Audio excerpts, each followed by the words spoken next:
The date is April 13th, 2005. We are at Orchard Park High School. We are interviewing Walter Shannon, who served during World War II. He is being interviewed by Dana Lingner. Keelan Griffiths. Nicole Matthews. Brittany Cole. Okay, I'm going to leave you with the girls. They have all their materials, and like I said, when the bell rings, it will be about 45 minutes, okay? Yes, ma'am. Okay, thank you. Thank you, Sue. All right. Well, how old were you when you first enlisted?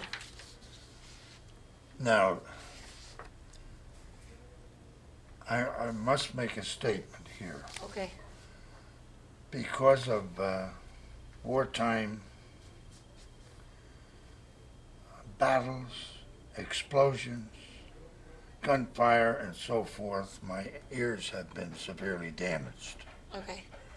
I am now involved in wearing very powerful hearing aids, but sometimes they do not do the job as well. So please, all of you, be considerate enough to speak very loudly and very clearly and very distinctly. Okay. Otherwise, we're all lost. Repeat your question now, dear. How old were you when you enlisted in the war? I was 23 years of age, and I was not enlisted. I was drafted under a program that the President of the United States at that time decided that it was the only way to fulfill all the ranks of all of the necessary forces, which are air, sea, and ground forces that were going to take part in accomplishing this mission of defeating some very bad people in this world. When you left, did you leave behind any family? Like I a wife left or children? a wife and a child. I was drafted, but I wasn't the only one that left a wife and a child. There was many married people were drafted. When you came back, did you go right back with your wife and children? Well, I was, let's say to you in this manner, that I was very fortunate to get back. There's a lot of my companions that did not make it back. And some did make it back, but were severely disabled. And those types of injuries will follow them all through their lives. I'd like to just say to you that I'm a volunteer at the VA hospital in Syracuse, New York. Is that where you live now? Yes, ma'am. And I would suggest to you that if you ever pass a VA hospital, try to see what their statement is about that hospital. Our hospital has a statement that says, "The price of freedom is found here." And if you go into that hospital, you will see what war does to people. Some with no arms, some with one arm, one leg gone. Some people that are mentally disturbed now because of psychological situations that have provided, you might say, them with a mental disability. And it's very important to having a great appreciation for these people. They have sacrificed in many ways their whole lives. It's disturbing for some people that have never had the opportunity to see a large group of people that are in less than good shape physically. Mm-hmm. Did you know what you were getting into when you were drafted? Did you know? Nobody knows what they're getting into. you have some, shall we say, some understanding that this is not going to be a lot of fun. You learn that in basic training. And they, when you take some types of basic training and you have to be subjected to gunfire, like crawling under, say, a mesh, a wire that's, and you're here and the wire is only that high and the machine guns are firing over you. And if you lose your cool, you could wind up jumping up and getting killed. And I've seen that happen, where unfortunately some of these people in the training episode lost their cool. They got frightened, and they rose up, and because they did that, they were injured or killed by the machine gun fire. What was the basic training like? Were there actual Basic shots? training is what you make it. If you have, shall we say, a desire to be prepared, nothing they can throw at you will defeat you. But if you have a reluctance, and I say this, Brittany, because there are a lot of people in the drafting situation that are not there very happily. And some of them are there with a lot of resentment on their shoulders because they didn't want to have any part to do with this new type of opportunity. To them, it was not an opportunity at all. It was disaster because they were being pulled away from their families, and it was upsetting. And I can understand that. But if you swallowed some of that, you made your mind up, you decided that I'm not the only one in this boat. I've got a lot of company. And you had that right attitude. Even though you're not happy about the situation, you'll go through with it. The real,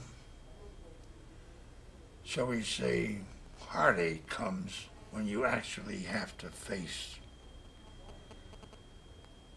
the battle conditions. And the first time you face that, it's very nerve-wracking.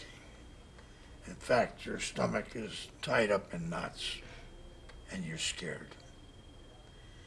And there's, to my knowledge, no one, well, there's a saying, I guess I could say this. The saying goes something like this: there are no atheists in foxholes. And you do a lot of praying. Did your family support you through all this, like through the training? My wife was not happy. My young son at that time, who is also a Vietnam veteran, and he's now living in South Carolina, but he didn't really understand, but he knew that he was losing a dad. That's about it. But of course, my wife had a large amount of reservations about my going. And she knew that there was wives around her that were losing their husbands or boyfriends and so forth. So it wasn't exactly a pleasant situation for her. How long were you gone? In the war, how long were you gone for? I was managed to have 7 days home in 5 years. Wow. Was that hard for you, too? Keelan, what is the... I didn't hear you, dear. Was that hard for you being away from your family? Yes, it was hard, but the Army has a way of keeping you so busy and so tired that you really don't let it get to you too much. All you want to do... I remember one time we hadn't slowed down in battle for, several days. And we finally were ordered to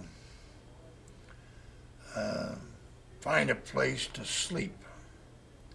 And we were cold and we were wet, and my blankets were wet, but I curled up in the dark against something. This was in Reims, France, or it's pronounced Rims by some people. And the next, several hours I was out like a light. Then I woke up, wet as I was and all, and I was laying against a 500-pound bomb that had not exploded. Wow. So it was... I moved away from that area very quickly. But in the darkness and under the circumstances, you don't think about it. You're just so exhausted. Now, with you being like wet, like you said you were, did you ever get like really sick? Now, Nicole, what's this now? When you said that you got really wet and because of the weather and stuff, did you get really sick at all? Sick? Yeah.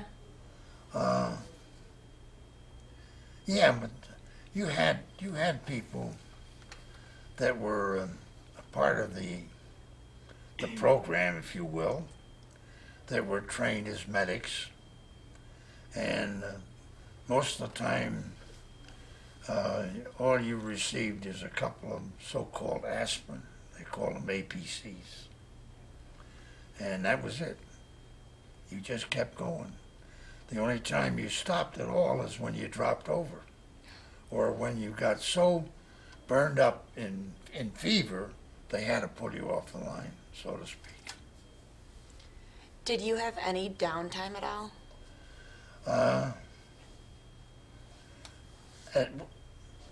Let's say that there were rest areas and rest times. When you were traveling with your group of people and you were moving from one army to another because there was a mission to be accomplished, there might be in the middle, there might be a couple of days where they could say, bed down, put up your pup tents, go to sleep. We're not going to move out of here for 2 days. That was wonderful. And, but they didn't happen too often. What did you do in your downtime? Downtime? Yeah, when you were resting. Did you just sleep the whole time? For me, some of it was sleep, but a lot of time was also used to repair equipment. And my role to play was to maintain all communications, which is basically telephone, switchboards, radios, all kinds of things.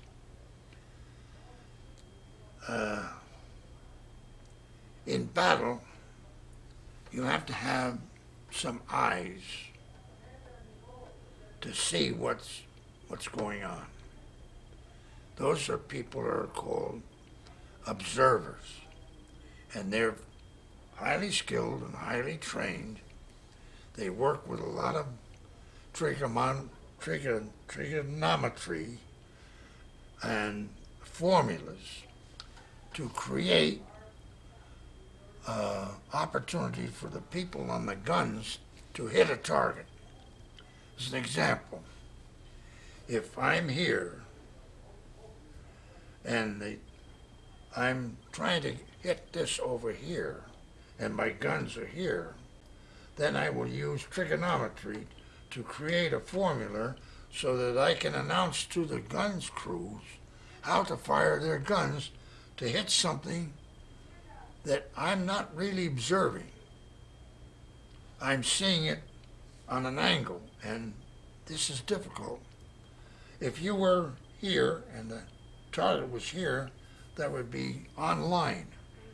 And you could say, I see, and what I see is what is perfectly correct. But over here, it's not perfectly correct. So I use a formula then to create the opportunity for those guns to hit that particular target that we're aiming at. What did your day-to-day life consist of? Like when you woke up to when you went to bed? What was the normal day like? I don't understand, Brittany. Like when you were out, fighting wars, when you woke up in the morning, what did your day consist of? Like what'd you do? Did you fight all day? And then go rest? Or what did you guys do? Were you Well, traveling? sometimes you went for 3, at least, maybe even 4 days without sleep at all. Would you guys be fighting at night, or would you guys Oh yeah, traveling to different places? that had to do with movement of your equipment, your guns. That included your time to get something to eat, and of course the battle time itself. Mm-hmm. And then the orders came down to move to another section, so you had no sleep. You just got everything taken up and moved to a new section. Yeah. So that sometimes went on for 2 or 3 days at a time. Now, when you traveled, did you stay with the same group of people, or did you change groups? To change who? Like Were the you- groups of people. That you were stationed with. Did you always have that same group of guys? Well, we didn't have any replacements, if that's what you meant. There was nobody to fill in for you if you got tired. You just kept going. Does your And name, of course, if some of your people became ill or became battle casualties, there was no replacement at that time. Sometimes you would get replacements, but it might be a week later to do a replacement. In the meantime, you just, everybody pitched in and tried to cover the other guy's problem, if you will. Do you know exactly where you were stationed? Like the European or Pacific theater? A theater? My theater was basically the European, Middle East, and African theater of operations. Okay. There's other groups that were in the Pacific area, and they fought from island to island in many cases. A lot of those people lived in very hot climates, but we lived in very cold climates. And the only thing that I had that was objectionable was my feet were sometimes close to freezing. In fact, they get kind of numb at times with the snow, with the cold, with the wet, and so forth and so on. And to this day, my legs are very sensitive to cold. But that's part of the game. Mm-hmm. Did you guys have any fun times? Did I have any fun? Yeah. Brittany, there was no opportunity for fun. You didn't even think about fun. All you thought about it was survival. And the next battle or the next occasion to drive the enemy backwards. Your mind functioned only on the job at hand. And I guess the fun time was when you would get a letter from home. Did you get those often? I went 7 weeks without getting a letter from home. From my wife. She wrote every day. I couldn't write very much because we were on the move constantly. But in 7 weeks, I finally got about 15 letters. Oh, wow. And then they kept coming. But that's what happens. Your mail never catches up to you. You keep changing, constantly moving all the time. Yeah. Did you make any friends while in battle? Keelan, what? Did you make any friends? Yes, I would say that we're on the same boat together, so we became almost like brothers. Did any of your friends survive with you?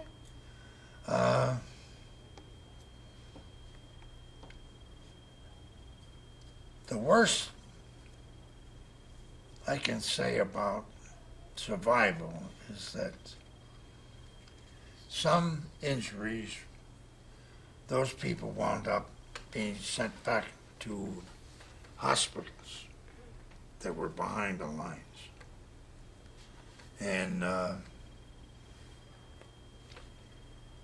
And sometimes we never saw them again. And in many cases, we lost track of them. But replacements did come up in their place eventually. But those of us that stayed together were the majority. We pretty much all made it back. About probably 80% of us. Do you still remain in contact with any of those guys? Do I have any contact with my friends? Young lady, I hate to tell you this, but the World War II people are going down the drain fast. I'm 85 years of age, and many of my friends are deceased right now. In fact, my outfit probably has no more than 10% left standing, if you will, or walking around. So I'm pretty lucky. You are very lucky. I wouldn't have guessed you were 85. Me either. Definitely not. You look very young. You do. Well, sometimes I think circumstances play a part. What I mean by circumstances is that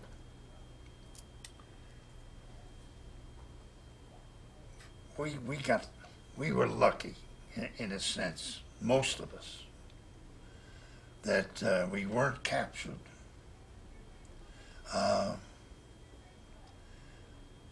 We weren't overwhelmed by superior forces. We were the superior force. And those circumstances helped to us, for all of us to survive. We have great respect for each other. And if you can use that term, we learn to love each other because we're all in the same boat.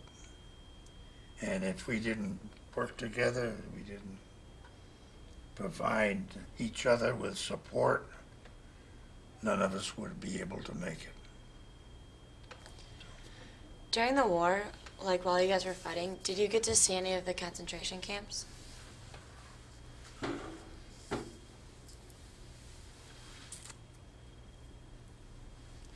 During the war, I'm trying to understand what you're trying to drive at here.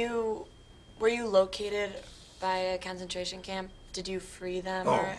or Uh, did you get to see them? Some of our forces were in, yes. Some of my armies that I was involved with and battalions did have some action as to liberating, if you will, people that were prisoners of war, and also civilian populations. A lot of Jewish people were almost annihilated. Yeah, my family was actually in the Holocaust. It's pathetic. I can tell you that. I came home on a ship, and we had 1,400 prisoners of war on that ship with us, and we were about, at that time we were probably close to 500. In addition to those numbers of prisoner of war people. And some of them weighed as much as 80 pounds. Oh my god, that's almost dead. I was 165 when I went in. And at that time I weighed 120. Some of these people, prisoner of wars, were 165 pounds when they went in, but they were only at 80 pounds. And their ribs were sticking out of them. Just, their whole faces were sunken. It's just unbelievable. And of course, they did all they could in the two weeks it took us to return to the States from Europe. They made every opportunity they could to try to put a little more flesh on their bodies. But it takes a long time to really do that. Of course, they were better by the time they did get home, but they were still pretty emancipated. Oh, wow. Now, did it seem like you were gone for like ever, or did it go by so fast? What do you mean forever, dear? Like, when you were in your time in the war, did you seem like it took years and years and years and years? Or did it seem like it was just like a couple of weeks or months? I can't really answer that. I can say this, that time has a way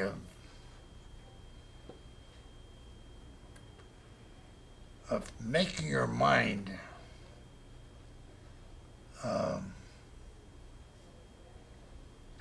shall we say, wishing for tomorrow to be better than today. Mm-hmm. That's it. You really don't have a lot of opportunity to, with all the movement and all of the pressures that are involved in your total unit and the mission that you're involved with. You don't really have much time other than what I can say to you is that I hope tomorrow is a better day than today. Mm-hmm. And it's not very comfortable when all of a sudden you have someone else's artillery opening up on you and splattering you with all kinds of shrapnel and explosions of artillery shells around you. So sometimes you can say, I hope tomorrow's a better day than today. Do you remember the day the war ended? Yes, I do. I was in a battle. We were having an artillery duel between the evil forces against the, shall we say, the good forces. And it was, they hadn't got the war was over, so we kept firing on each other. Finally, we got the word, and many, many hours later, and maybe some people lost their lives because we didn't get the word as quickly as we should. Did you get a big welcome home? Did it when I was home, dear. We pulled into the most beautiful sight in my life. We pulled into New York Harbor, and we looked at, and just all of us, some of us cried to see the Statue of Liberty. That was one of the most meaningful and emotional aspects of our return, to see that wonderful lady greeting us. And I've seen that young lady 3 or 4 times since then.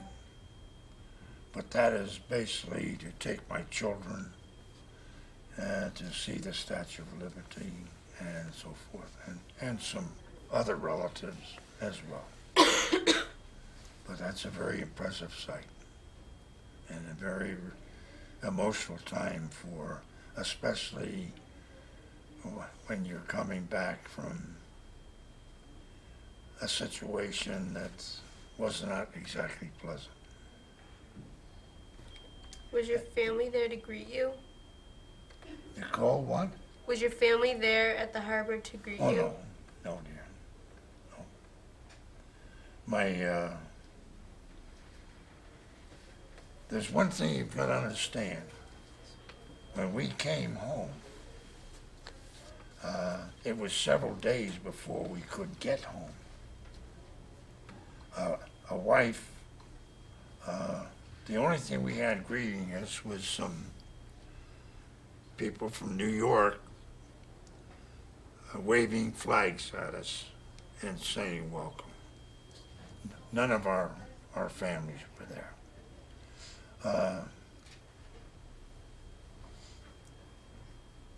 It wouldn't have been easy for them either, because you just couldn't go off the boat and run to your family and hug them.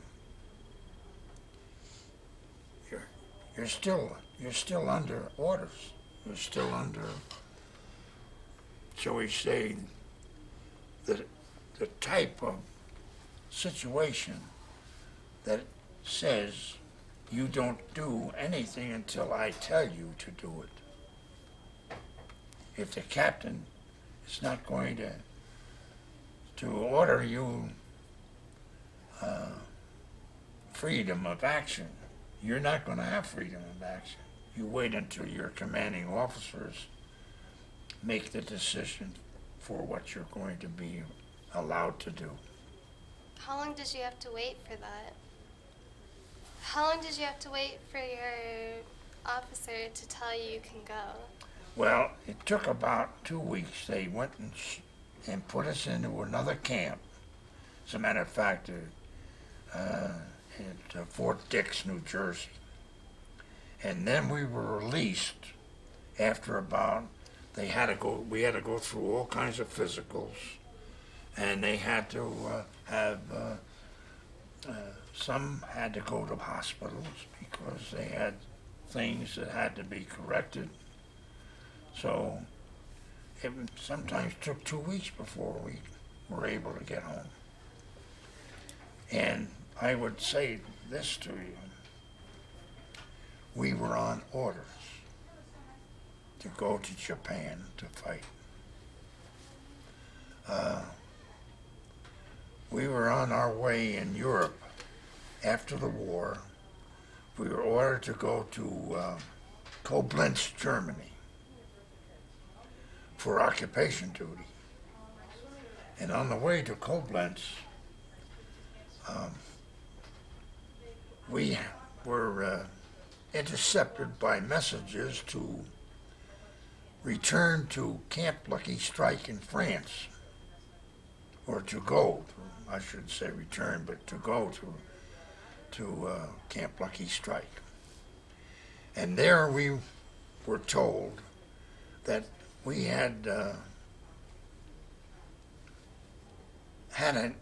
another mission to accomplish, and that we would be given 30 days home, and then we would reform in Oklahoma, and we would take what they call combat exercises, and in preparation to be shipped to make the landing on the Japanese soil.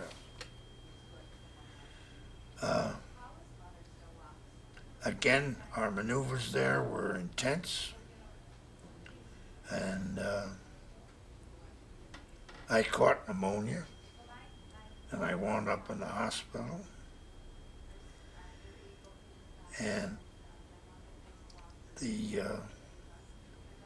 so you say, some of my crew stopped by on their way out to say goodbye to me. They were going AWOL. This is not a nice thing to do, but the war was over. Japan had finally decided that they'd had enough, and they called it quits. And so we didn't have to go to Japan. Wow. I will never forget one of the gentlemen that came to say goodbye with some of his buddies threw a bottle of liquor on my bunk and said, "Sarge, we'll see you. Hope you get better. Goodbye." And they went off into, shall we say, into